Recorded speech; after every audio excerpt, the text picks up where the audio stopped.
back on the Zero Hour. I'm your host, Richard RJ Eskow.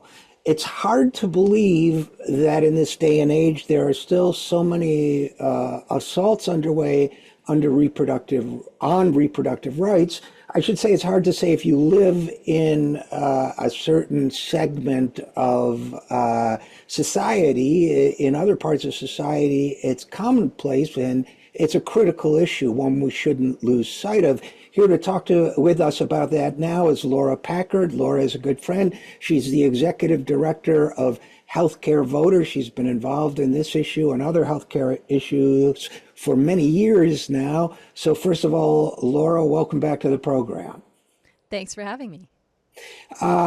Let's start with this. One of the things we're reading in the media now, and of course we all know to be skeptical of the mainstream media, but one of the things that's sort of in the air that people are saying is, well, Donald Trump is moderating his position on reproductive rights. I think that's kind of become the narrative. And from that, people are thinking, well, I guess that means the Republicans aren't the extreme anti-choice party they've been for so many years. And I think maybe people think, well, okay, Dobbs was the low point, the Supreme Court decision overturning Roe v. Wade.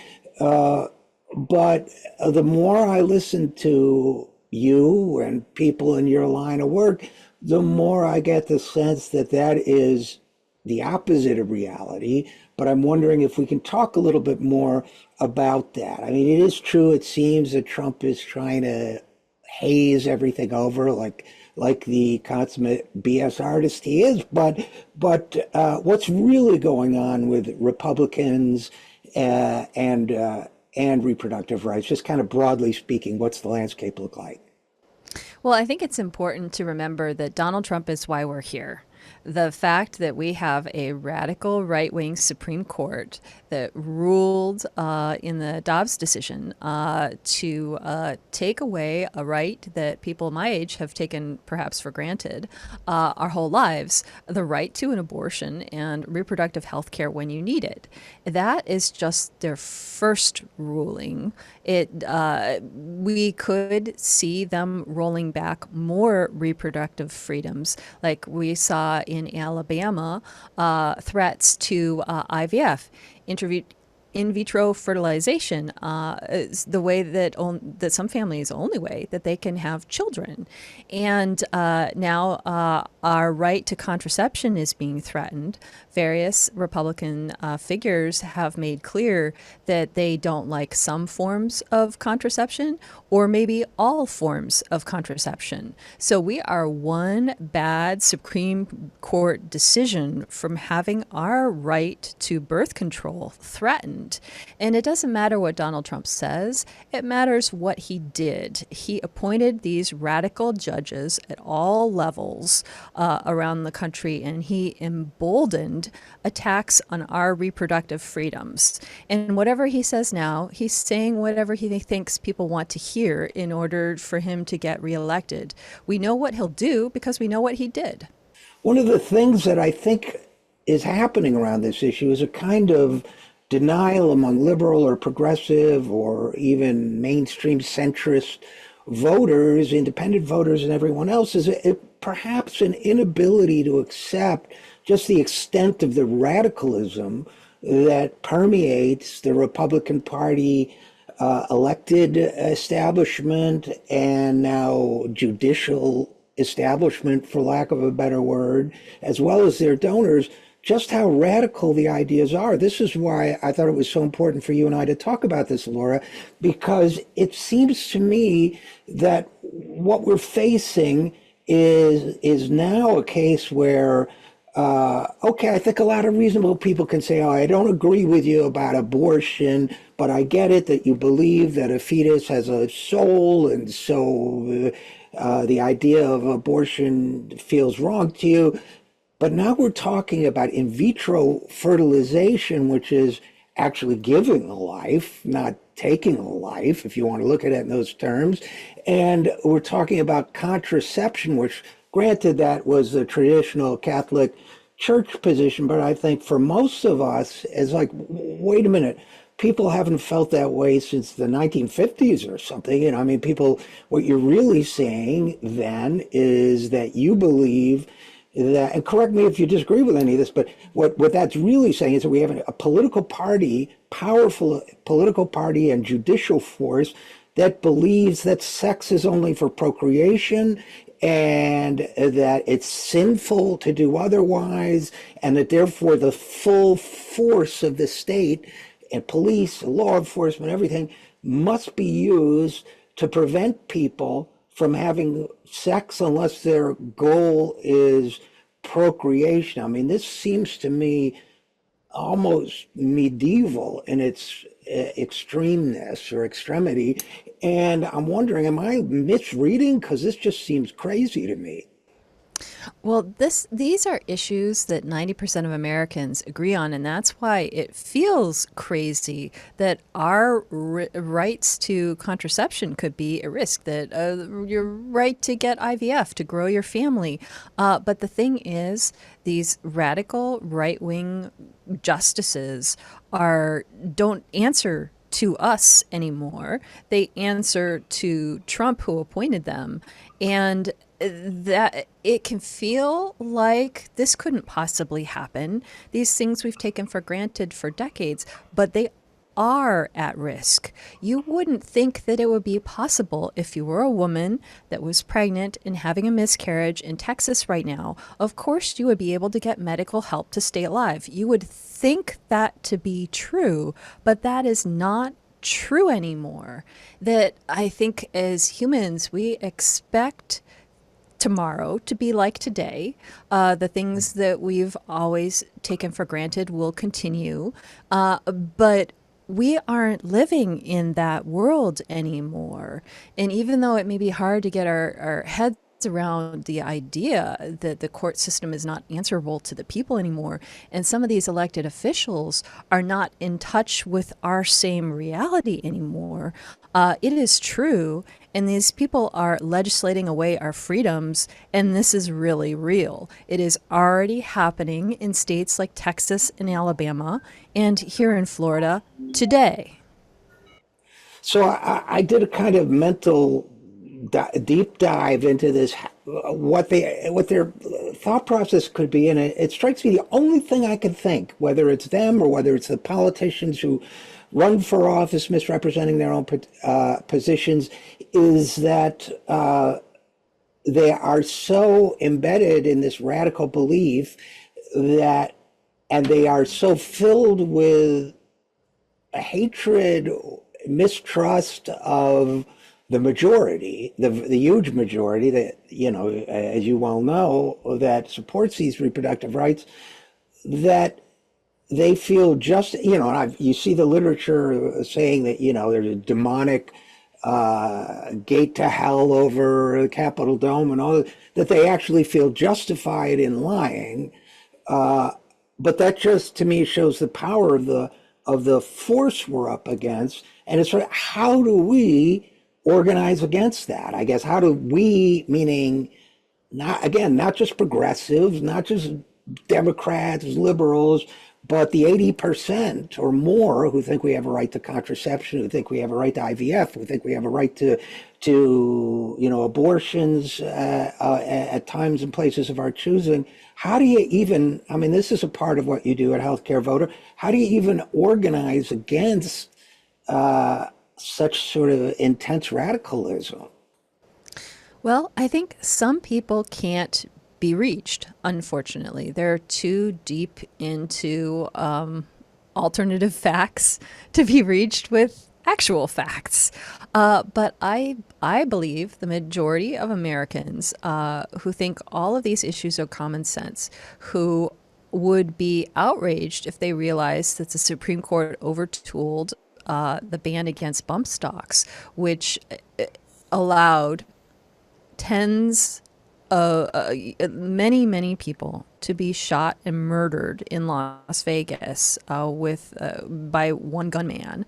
The Supreme Court overturned that ban, making Americans less safe. And that's just one example of something that most Americans believe in, and this Supreme Court has taken away that right, the right not to be shot by a gun with a bump stock, like many Right. other rights and freedoms.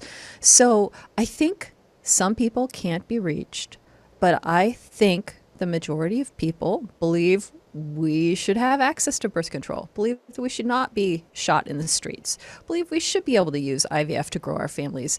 And we need to pay attention to how our elected officials vote, especially on a state and local level, which doesn't get near the attention that the federal issues do, and hold them accountable. Because if half of the country doesn't vote, this is what happens. We Right. need people to get off the bench that maybe don't typically vote, do a little bit of research, figure out how your elected officials are voting, and hold them accountable. Because if we don't show up and show out, we're just going to get more of this.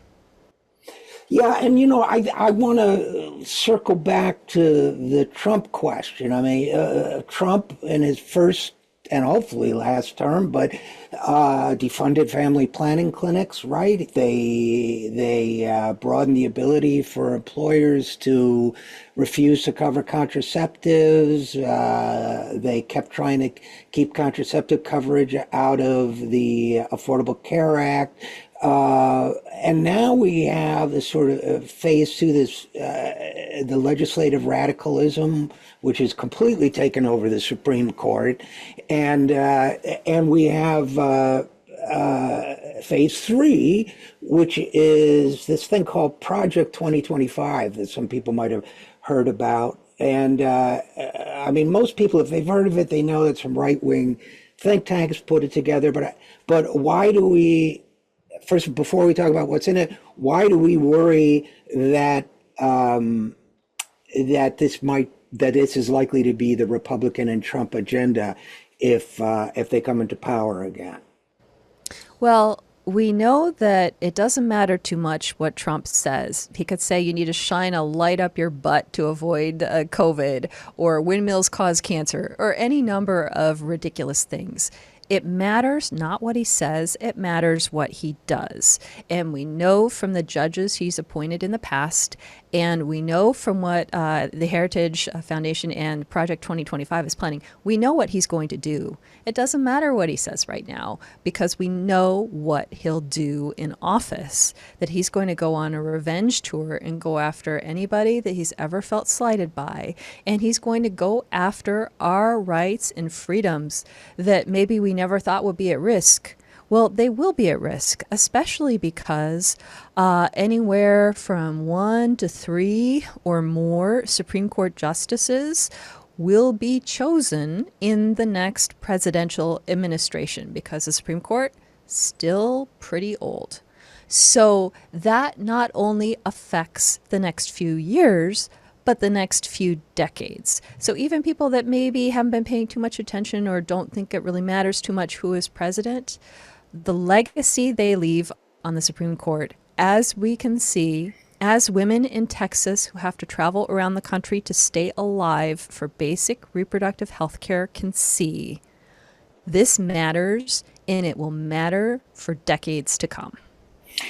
And I would only add to that, Laura, from my more limited knowledge of this particular issue, that Trump is the most openly transactional politician, more so than I've ever seen in American politics. He actually goes before the oil executives now and publicly and says, if you do this and help me get elected, I will do this for you. There's not even a pretense of an ideology or a spiritual or political philosophical grounding. It's just, you do this for me, you scratch my back, I scratch yours. So I look at Project 2025, which is a very radical document, and I haven't I have all 800 pages or whatever it is.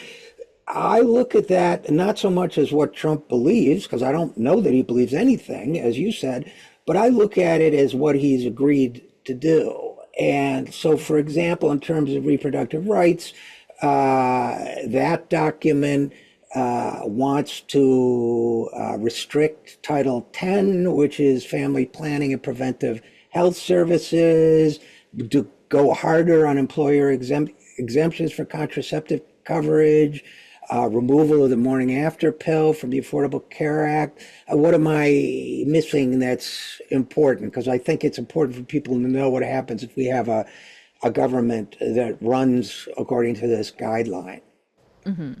Well, Clarence Thomas said that while they were overturning Roe versus Wade, I believe, that he was also interested in re-examining old decisions like Griswold versus Connecticut, which is one of the foundations for your right to birth control in the first place. So whether or not the Supreme Court or Trump-appointed justices would go directly after birth control, what they could do is start picking off pieces of birth control. Like maybe they will come after IUDs. Maybe they will come after emergency contraception, the morning after pill. They could limit your choices. Perhaps they will not overturn your right to birth control entirely, but they will decide instead of you deciding what forms of birth control you can get. And so they could also overturn your rights entirely on birth control. It's difficult to say at this point, but it's all on the table. And if you believe that you should be making your family planning decisions, as opposed to 9 unelected Supreme Court justices and a bunch of radical right-wing elected officials in Congress and in your state legislatures, then pay attention, because they are making choices that directly affect your freedoms, your body. And it's not just about abortion, it's about all of the things. I like that you are, first of all, making it concrete by talking about things that people can picture, physical things, IUD, morning after pill, you name it. I also like the framing of it in terms of fundamental rights and the fact that that this is. I love this term that pollsters use. Contraception is a valence issue in pollster language, meaning that it's something that shifts people's vote. Social Security is another, by the way, that when you tell people that one party's position on this versus another's, for example, one politician's position versus another, it will shift a vote. And so I am wondering, two things, I guess, to conclude. I mean, Democrats have been running on this issue. I wonder if they could be emphasizing it more for the sake of their own electability, as well as, of course, public interest. And secondly, I'm wondering what people can do from an independent activism point of view, whether it's calling members of Congress or anything else. So I guess in closing, what are your thoughts on those two issues? Well, thanks for having me on the show, because one of the things we need to do is make people aware of what's at stake. I think that often the mainstream media will cover an issue and then move on to whatever shiny new object is on the horizon. So this vote on the Right to Contraception Act happened in the Senate at the beginning of June, but it's not over. It failed in the Senate because, unfortunately, we have a filibuster, which is a whole other thing. But Leader Schumer made it so that this can get another vote later. So if your senators have voted against your right to birth control, you absolutely should contact them and let them know you're watching and this is not okay, because they will have a chance to vote again. And in the House, it's being blocked for a vote by the radical Speaker Mike Johnson. But there is a discharge petition, and over 200 representatives have signed on to the discharge petition. And that's a way around House leadership. So if they get to a majority of signers, and they are just a handful of signers away from this, then they can force a vote in the House. So that means if you have a representative that maybe is saying, I support contraception, get them on the record and ask them to sign on to this discharge petition. And if they won't, then they don't really mean it when they say that they will protect your right to birth control. So that's one thing you can do. And another thing is I am here in Florida with a 20-foot inflatable IUD, spreading the word. I'm in Miami today, but we're going to be going all over Florida. And the IUD is going all over the country to help educate people and make people aware of what's at stake. So follow Americans for Contraception on all of your social medias to get updates from the IUD. And you can follow me, Laura Packard, on all social media to also get updates on the fights for your reproductive rights and for your health care in general. So if the lead character of Attack of the 50-Foot Woman ever needs to practice birth control, she should come to you guys, right? Because you have just a thing for her. I feel like a 50-foot woman in a 20 No, yeah, the math doesn't math work doesn't out. actually work. I was hoping you were going to bring up that part of it. I just, the Attack of the 500-Foot Woman. But all right, well, Laura Packard, as always, thanks for all the great work. And as always, thanks so much for coming on the program. Thanks for having me. And we'll be right back after this. I'm Richard RJ Eskow, and this is the Zero Hour.